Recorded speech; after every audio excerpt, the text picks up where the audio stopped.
So hello guys, আসসালামু আলাইকুম। কেমন আছো তোমরা? আশা করছি সকল ভালো আছো। সো বন্ধুগণ, আজকে আমি আমার ছোট্ট গার্ডেনে পানি দিয়েছি। সো সেটাই তোমাদেরকে দেখাবো গাছগুলোর কীরকম কী অবস্থা আছে। সো ভিডিওটা তোমরা পুরো দেখতে থাকো। সো চলো গাইস, আমি তাড়াতাড়ি ছাদের উপরে উঠে পড়ি। সো বন্ধুরা, এখন আমি উঠছি ছাদের উপরে। দেখতে পাচ্ছ গাইস, কি বলবো, দোতলায় উঠছি, তেমন হচ্ছে লিফট লাগাতে হবে। তো ফাইনালি গাইস, এখন আমি ছাদে পৌঁছে গেছি। তোমরা দেখতে পাচ্ছ আমার গাছগুলোর অবস্থা কীরকম হয়েছে। এটা হচ্ছে একটা ড্রাগন, এটা আমার বাড়ির ফার্স্ট ড্রাগন গাছ। তো এটা নতুন পটে আপডেট করতে হবে। একটা কুল গাছ আছে, দেখতে পাচ্ছ, এটাতে অলরেডি কুড়ি এসেছে। আরও অনেক গাছ আছে, তো আস্তে আস্তে আরও অনেকগুলো গাছ লাগাবো। গাছ আর একটা গাছ দেখাচ্ছি, এটা কি গাছ আমি জানি না গাছটার নাম। তোমরা যারা জানো কমেন্টে অবশ্যই জানাবে। এটা একটা মরিচ গাছ। এগুলো শসা গাছ, আমি শসা গাছের বীজ দিয়েছিলাম, তো এগুলোতে শসা গাছ হয়েছে, তোমরা দেখতে পাচ্ছ। তো প্রায় সবগুলোতে শসা গাছ আছে, দেখতে পাচ্ছ। দেখো একটা গাছ শসা গাছ, এটা এগুলো সব শসা।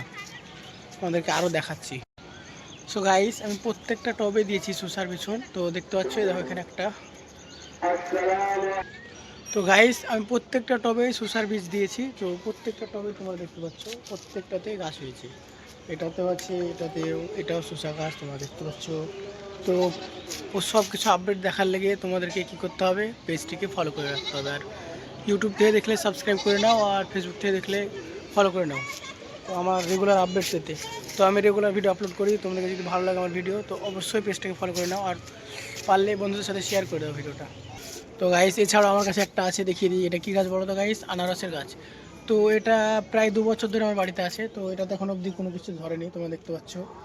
তো এটা যদি আপডেট করা যায়, তো এটাকেও নিউ পটে আপডেট করব, পরে সেটা দেখা যাবে। তো এখানে একটা আছে, এটা আমরা কাগজ ফুল বলি। তোমরা কি বলো, তোমরা অবশ্যই কমেন্টে জানাবে। নাম আমি সঠিক জানি না। তো গাইস, এখানে আমার আরও কিছু গাছ আছে। এটা হচ্ছে আমার হাজারি গোলাপের গাছ, তোমরা দেখতে পাচ্ছ হাজারি। এটাতে গোলাপ ধরেছে অলরেডি, দেখতে পাচ্ছ। এটা হাজারি গোলাপ। এছাড়াও একটা পাতাবাহার আছে। এই গাছটার বয়স প্রায় 3 বছর ধরে আছে। তো এটা কোনো গ্রোথ হয় না, সেটাও তোমাদেরকে দেখিয়ে দিলাম।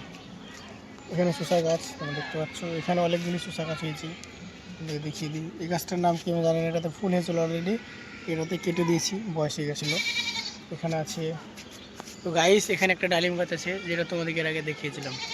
দেখতে পাচ্ছ ডালিম গাছটা কী অবস্থা, ফুল এসছে। এখানে একটা প্রায় 6-7টা ফুল এসছে প্রায় গাছটাতে। এখানে সূর্যমুখী কালকে প্রায় ফুটে যাবে। তো এটার আপডেট দেখালে তোমরা পেজটিকে অবশ্যই ফলো করে রাখো, কালকে এটার ভিডিও আমি দিয়ে দেবো। এখানে একটা পেয়ারা গাছ আছে। এখানে আমার কিছু গোলাপ গাছ আছে, দেখতে পাচ্ছ। এগুলো, এটাতে কুড়ি এসেছে একটা, এটা প্রায় রোদের জন্য নষ্ট হয়ে গেছে। এখানে স্ট্রবেরি গাছ আছে 2 পিস। তো আমি স্ট্রবেরি গাছের চারা করেছিলাম, তো ওগুলো কিছু আমার ভুলবশত জল দিইনি 3 দিন, তো সেজন্য গাছটা মরে গেছে। চারাটা সব কমপ্লিট হয়ে গেছিলো, আমি 2 দিন খালি আমার নিজের ভুলের জন্য মরে গেছিলো। কী বলবো গাইস, প্রচুর আফসোস হয়েছিলো গাছটার জন্য। তো রেগুলার নার্সারির ভিডিও আপলোড দেখার জন্য আমার চ্যানেলটিকে অবশ্যই ফলো করে রাখো, আর ফেসবুক থেকে দেখলে ফলো করো, আর ইউটিউব থেকে যদি দাও তোমরা, তো সাবস্ক্রাইব করে নাও গাইস। এখানে এই গাছটা দেখিয়েছি তোমাদেরকে, অ্যালোভেরা। এটা অনেক দিনের গাছ। তো তোমাদেরকে আরও 2টো গাছ দেখিয়ে দিই। তো গাইস, এটা হচ্ছে সে ডালিম গাছটা, যেটার আমি ফুল ভিডিও ছেড়েছি, কীভাবে তোমরা বাড়িতে নার্সারি করবে উইদাউট ভার্মি কম্পোস্ট এসব ছাড়া। সো তোমরা যারা আমাকে ফলো করে রেখেছো, তারা হয়তো ভিডিও দেখেছো। তো ভিডিওটা ভালো লাগলে কেমন একটা লাইক অবশ্যই করে দেবে গাইস। আর এর আগে আমার ভিডিও যারা প্রথম দেখছো, তারা অবশ্যই ফলো করে নাও। সো চলো গাইস, দেখা হচ্ছে কোনো নতুন ভিডিওতে। বাই।